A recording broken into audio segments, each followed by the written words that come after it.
होईल ना. मुंबईत काय एवढं कठीण? लोकसभेत तर सुरळीत पार पडलं.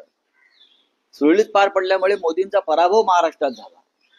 यावेळेला एकनाथ शिंदे, देवेंद्र फडणवीस आणि अजित पवार या तिकुडाचा पराभव आम्ही करू, त्या दृष्टीने आमची पावलं आहेत. साहेब, जागा वाटप कधीपर्यंत पूर्ण होण्याची, म्हणजे या ज्या चर्चा सुरू आहे, कारण असं म्हटलं जाते की 5 ऑक्टोबर पर्यंत आचारसंहिता लागू शकते. आचारसंहिता लागण्याच्या आधी जागा वाटप पूर्ण झालेलं असेल.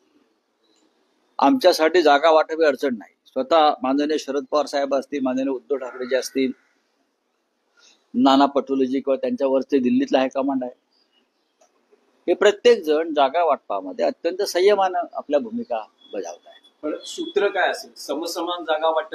नाही, सूत्र जेव्हा जेव्हा जेव्हा जागा कोणाच्या वाट्याला किती येतात हे जाहीर होईल, ते का लपून राहतंय का?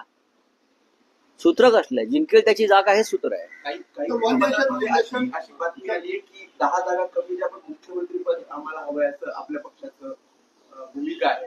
काही जागा कमी आहेत महाविकासाकडे. अच्छा, ज्यांनी ज्या बातम्या दिलेल्या आहेत ते आमच्या बरोबर बैठकीला होते का बसलेले? ते होते का आमच्या बरोबर कालच्या बैठकीला किंवा आधीच्या बैठकांना? तसं असेल तर मग ते मान्य करावं. हो, हे बातम्या देणारे लोक आमच्याबरोबर बैठकीला बसले होते आणि आमची चर्चा त्यांनी ऐकली.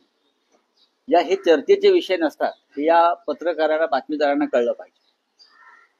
अशा चर्चा कधीच होत नाहीत राजकारणामध्ये अशा प्रकारच्या.